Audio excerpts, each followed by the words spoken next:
The Russian President Vladimir Putin was likely influenced by medication when he decided to launch a war in Ukraine. In an interview with Berlingske, the head of Russia analysis at the Danish Defense Intelligence Service provides some rare insights into what we currently know about Putin, and what may eventually lead him to lose power. Joachim can't say everything he knows. And what he can say, he doesn't necessarily know with any complete certainty. But in his estimate, one of the factors that triggered the biggest war in Europe since World War II was likely the medication that the Russian president, Vladimir Putin, was taking at the time.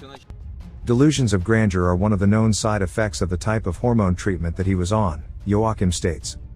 It's not something I can say for certain, but I think it did affect his decisions when he launched the war in Ukraine. The man making this stunning observation is not just anyone. Joachim heads the Russia analysis team at the Danish Defense Intelligence Service. For security reasons, he is not allowed to present himself in photos or using his last name. This is the man who leads Danish intelligence gathering on President Putin, the Russian army and Russian society. And he is the one helping Danish decision makers and politicians gain the best possible understanding of the threat that Putin poses to Denmark and his chances of success in Ukraine. Now Joachim has agreed to lift the veil on at least some of this knowledge to Berlingske's readers. He also gives us an educated guess as to why Putin sometimes appears uncomfortable when seated and grabbing the edge of the table tightly with his hand. The intelligence service originally thought the Russians would win the war in 2 weeks. And they were close, he says. They were fully aware of major problems in the Russian army with corruption, mismanagement and slow logistics. But the Russians were fully aware of this themselves and so were able to make the necessary adjustments. This isn't why the invasion failed. Today it is evident that the key unknown factor was Putin's poor decision-making. We put a lot of the blame for this on Putin's shoulders, Joachim says. It wasn't poor intelligence but Putin's ideological convictions that led Russian soldiers to believe they would be greeted with flowers. It was because of Putin that everything was planned by a narrow circle of people and only shared through the ranks at the very last minute. Because of this, the Russian forces simply did not know what they were supposed to be doing. It was also because of Putin's decision to call it a special military operation, rather than a war, that the Russian army was suddenly 30,000 infantry soldiers short for the invasion. In practice, it meant that the Russian forces could not use their ordinary conscripts but had to deploy expensively trained specialists as foot soldiers. Yet they actually did a worse job, Joachim says. That's also why you saw these units driving quickly through towns, hoping no one would shoot at them. But he still believes the Russians were close to succeeding. Russian paratroopers had actually captured the Hostomel airport on the outskirts of Kyiv and were waiting for reinforcements. But aircraft carrying fresh troops simply could not get there because the Russians weren't able to defeat Ukrainian air defenses. These are pretty small factors that ended up deciding the outcome, Joachim says. But the poor decisions didn't end there. Putin still appears to be interfering in the war far too low down the chain of command. Shortly before Christmas he took part in a meeting with the entire staff of command from the war in Ukraine. That's the worst idea in the world, Joachim explains. He has a general to lead this war. So he shouldn't be sitting there getting input from all these other generals. The army is now so badly depleted that it will take years to rebuild it. Even then, the soldiers will be more poorly equipped than before and forced to use old armored vehicles.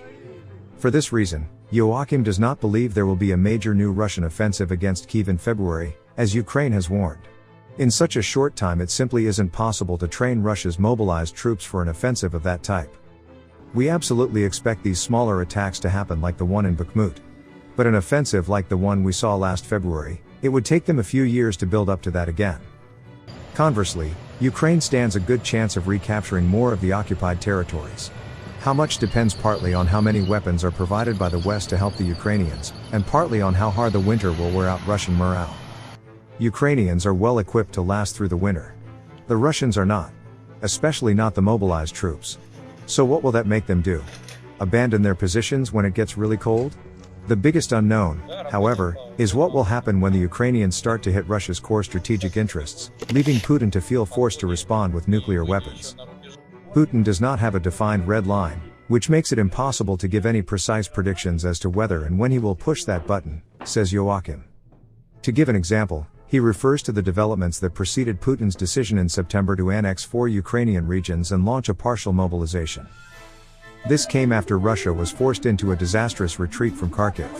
Around the same time, Putin was publicly rebuked by China, Turkey and India during a meeting of the Shanghai Cooperation Organization where they told him they had concerns and stated this was not the time for war. This isn't really about what's happening in the battlefield, although of course things are going really bad. It's just as much to do with him personally being humiliated and appearing to be weak, and Putin can't stand appearing to be weak. So there is this combination of factors that might be dangerous, he says. On the other hand, there is no guarantee of making the world a safer place by stopping the counteroffensive in time before it gets to the Crimean Peninsula and seeking a negotiated settlement, as some voices in the West are suggesting. If we do anything that Putin might see as a weakness, he might think that he can go further than what he is actually able to do. And then things might get ugly again, Joachim says. In spite of Putin's many poor decisions, the Danish Defense Intelligence Service does not see any immediate risk of him being removed from power. In its annual report from 2021, FE stated that Putin would very likely still be Russia's leader after the next presidential elections in 2024.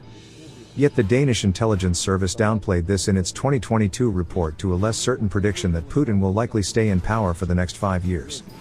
We don't see anyone about to depose him. But if we did, the FSB would see it too, and that would probably get sorted very quickly, Joachim says. No one among the Russian elites is strong enough, as their power flows from Putin. And as things currently stand with the Russian population, FE does not see a popular uprising happening either. But our biggest uncertainty concerns his health, or someone removing him because of his failing health, Joachim says. Since the invasion, there has been growing speculation about Putin's health in some parts of the Western media. Thousands of people on social media have commented, with hope, on Putin being seen at various times limping across Red Square, clinging to his desk, or with some apparent weakness in his right arm. FE does not believe that Putin is suffering from a terminal illness but rather is in serious chronic pain following several falls and accidents. Joachim does not want to say precisely what has happened or reveal the source of his information. But it doesn't just come from studying videos on social media. Various media have previously reported that Putin has been suffering from the after effects of falling off a horse in the 2000s. More recently, it appears he has also sustained injuries from judo and ice hockey over the past couple of years. That's the curious thing. This is chronic pain that he has suffered from for quite some time now, says Joachim. That's why he tends to sit and grab things tightly. It's to ease the pain. At the same time, FE believes that Putin previously had a form of cancer, and that he was having treatment for this when he started the war, which may have influenced his decision. He also had a moon-shaped face at the start of the year, which is another known side effect of the same type of hormone treatment, Joachim says. In the spring, the Russian investigative media outlet Project published an extensive story on the doctors who have attended to Putin over the years. Judging from the doctors who have seen him most frequently, Project concluded that Putin may have had cancer of the thyroid. That's definitely a good bet, Joachim replies when asked. FE does not expect Putin to die from this illness. But over time, it may lead the Russian elites to decide they need a stronger man at the helm. It's our firm impression that part of the elite do see they are heading down the wrong track.